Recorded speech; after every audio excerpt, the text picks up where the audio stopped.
CM ಅವರು ಹೇಳಿರುವಂತದ್ದು ಈ ಉತ್ತರಾಧಿಕಾರಿ ಚರ್ಚೆ ಬಗ್ಗೆ ಆ ರೀತಿ ಲೀಡರ್ನ ಹೈಕಮಾಂಡ್ ನಿರ್ಧಾರ ಮಾಡ್ತಾರೆ, ಇದು ಸೈದ್ಧಾಂತಿಕವಾಗಿ ಹೌದಾ? ನಾವು ಹೇಳಲ್ಲ, ನಿಮ್ಮ ಮುಂದೆ ಹೇಳ್ಯಾರಲ್ಲೇ ಕಿತ್ತಾಗಿ ಹೇಳೇವಿ.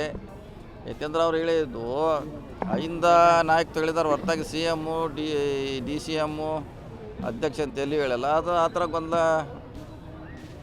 ನಿರ್ಮಾಣ ಅವಶ್ಯಕತೆ ಇಲ್ಲ. ಯಾಕಂದರೆ ಅವ್ರು ಹೇಳಿದ ಕ್ಲಿಯರೇ ಇದೆ, ಅದು ಪಾರ್ಟಿ ಬಿಟ್ಟು ಅದು ಸಂಘಟನೆ ಆರ್ಗನೈಸೇಷನು. ಸೊ ಅದು ಯಾವುದು ಸಿ ಎಮ್ ಅದಕ್ಕೆ ಯಾವುದೇ ರೀತಿಯಿಂದ ಕನೆಕ್ಟ್ ಇಲ್ಲ. ಸಿಎಂ ಅವರು ಒಪ್ಕೊಂಡಿದ್ದಾರೆ ಸರ್, ನಮ್ಮನ್ನ ನಂತರ ಅಹಿಂದ ನೋಡ್ಕೊಂಡು ಹೋಗ್ತಾ ಇದ್ದಾರೆ. ಡೆಫಿನೆಟ್ಲಿ ಅದಾದ ವಿಷಯ ಬೇರೆ ಅದು. ಓಕೆ, 4 ತಿಂಗಳೇ ಹೇಳಿದ್ರು, ಅದನ್ನು ಮಾಡೋಕ್ಕಾಗಿರಲಿಲ್ಲ.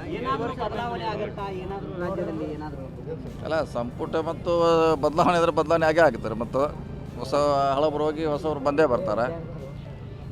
ಸೊ ಮುಂಚೆ ಕೂಡ 30 ತಿಂಗಳ ನಂತರ ಮಾಡಬೇಕಂತ ಒಂದು ಚರ್ಚೆ ನಡೀತಾ ಇತ್ತು. ಅದೇನೋ ಅಂತಿಮ ಹಂತಕ್ಕೆ ಬಂದಿರಬಹುದು ಬಹುಶಃ.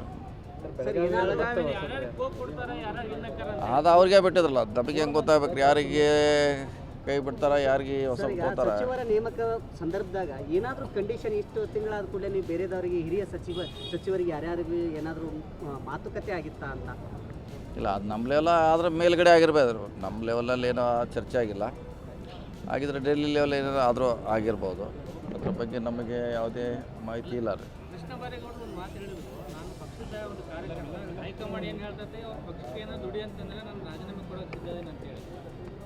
ಅಲ್ಲ ಸರ್, ಅದು ಪಕ್ಷ ನಿರ್ಧಾರ ಎಲ್ಲರೂ ಪಾಲನೆ ಮಾಡಲೇಬೇಕಾಯ್ತು. ಅದು ಅವ್ರು ಹೇಳಿದ್ದು ಎಲ್ಲರೂ ಪಾಲನೆ ಮಾಡಬೇಕಾಗ್ತೈತೆ. ಸೊ ಯಾರಿಗೆ ಬಿಡ್ತಾರೆ ಅವರು ಪಕ್ಷದ ಕೆಲಸಕ್ಕೆ ಹೋಗಲೇಬೇಕು.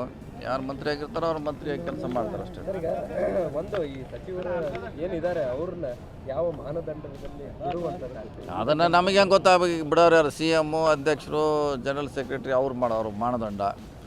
ಈಗ ಅವ್ರು ಮಾನದಂಡ ಮಾಡಿದ್ರೆ ಹೆಂಗೆ ಮಾಡ್ತಾರೆ, ಏನು ಮಾಡ್ತಾರೆ, ನಮಗೆ ಅದ್ರ ಬಗ್ಗೆ ಏನೂ ಐಡಿಯಾ ಇಲ್ಲ.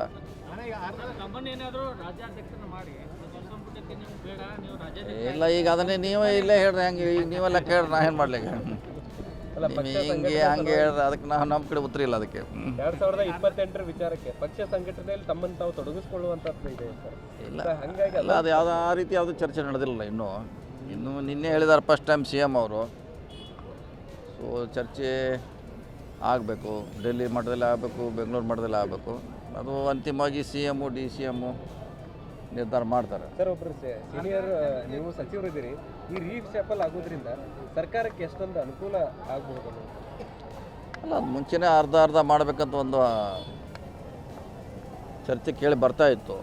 ನಾವು ಅರ್ಧ ಮಾಡಬೇಕು, ನೀವು ಅರ್ಧ ಮಾಡಬೇಕಂತ. ಅದೇನು ಆ ಪಾಲಿಸಿಯಲ್ಲಿ ಮಾಡ್ಬೋದು. ಸೊ ಅಂತಿಮವಾಗಿ ಹೈಕಮಾಂಡ್ ಡಿಸಿಷನ್ ಫೈನಲ್. ಬೆಳಗಾವಿಯಲ್ಲಿ ಯಾರು ನಾವು ಹೆಂಗೆ ಹೇಳಕ್ಕೆ ಬರ್ತದೆ? ನಾವೇನು ಭಾಳಷ್ಟು ಸೀನಿಯರ್ ಅದಾರೆ ನಮ್ಮಲ್ಲಿ. 4 ಸಲ 5 ಸಲ ಆದವ್ರು ಇದ್ದಾರೆ.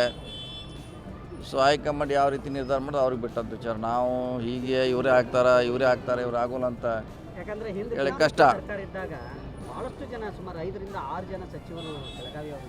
ಅಂದರೆ ಈ ಸಲ ತಾವು ಮತ್ತು ಮಾಡ್ತಾರೆ. ಇಲ್ಲ, ಆವಾಗ ರೆಸ್ಟ್ರಿಕ್ಷನ್ ಇರಲಿಲ್ಲ. ಮಂತ್ರಿ ಮಂಡಲ ಇಷ್ಟೇ ಅಂತ. ಈಗ 34 ಜನಕ್ಕಿಂತ ಹೆಚ್ಚಿಗೆ ಮಾಡಲಿಕ್ಕಾಗಲ್ಲಂತೆ. ಭಾಳಷ್ಟು ಸೀನಿಯಾರಿಟಿ ಇದ್ದರೂ ಹೊರಗುಳಿಯುವಂಥ ಪರಿಸ್ಥಿತಿ ನಿರ್ಮಾಣ ಆಗ್ತದೆ. ಉತ್ತರ ಕರ್ನಾಟಕದ ಅಲ್ಪಸಂಖ್ಯಾತರನ್ನು ಮಂತ್ರಿಸ್ಥಾನ ಮಾಡಬೇಕಂತಿದೆ. ಯಾವುದಿದ್ರು ನಮಗೇನು ಗೊತ್ತಿಲ್ಲ. ಈಗ ನಾವು ಮಾಡೋರಲ್ಲ. ಈಗ ನಿಮ್ಮ ಕಡೆಯಿಂದ ಯಾರಾದರೂ ನಾವು ಮಾಡೋ ಸ್ಥಾನದಾಗಿದ್ರೆ ನಮ್ಗೆ ಹೇಳ್ತಿದ್ವಿ, ಇಂಥ ಮಾಡ್ತೀವಿ ಹಿಂಗೆ ಮಾಡ್ತೀವಿ ಅಂತ. ನಾವು ಮಾಡೋ ಸ್ಥಾನದಾಗಿಲ್ಲಲ್ಲ. ಅದನ್ನೆಲ್ಲ ಹೇಳ್ಯಾರ ಆಲ್ರೆಡಿ. ನಾವು ಮಾಡ್ಬೇಕಂತ ಎಲ್ಲರೂ ಹೇಳಿದ್ದೀವಿ. ಸರ್ಕಾರ ನಿರ್ಧಾರ ಮಾಡ್ಬೇಕಷ್ಟೇ. ನಾವೆಲ್ಲ ಶಾಸಕರು, ಜಿಲ್ಲೆ ದೊಡ್ಡದಿದೆ, ಆಗ್ಬೇಕಂತ ಈಗೆಲ್ಲ ಹೇಳಿದ್ವಿ. ಸ್ಟಾರ್ಟ್ ಆಗುತ್ತೆ ಅಂತ ಹೇಳಿದ್ದಾರೆ.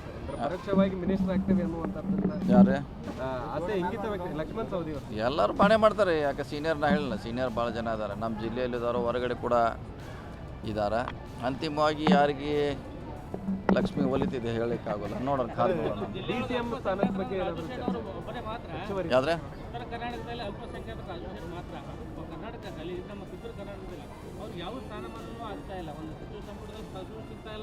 ಇಲ್ಲ, ನಾವು ಅದನ್ನು ಉತ್ತರ ಕೊಡುವಂಥ ಸ್ಥಾನದಲ್ಲಿಲ್ಲ ತಿಳಿದೀನಿ. ಸೊ ಕಾದು ನೋಡೋಣ, ವೇಟ್ ಮಾಡೋಣ. If you like this video, ಬೇಗ ಲೈಕ್ ಮಾಡಿ, ಕಾಮೆಂಟ್ ಮಾಡಿ, ಶೇರ್ ಮಾಡಿ ಹಾಗೂ ಯೋಯೋ ಟಿವಿ ಕನ್ನಡವನ್ನು ಸಬ್ಸ್ಕ್ರೈಬ್ ಮಾಡಿ.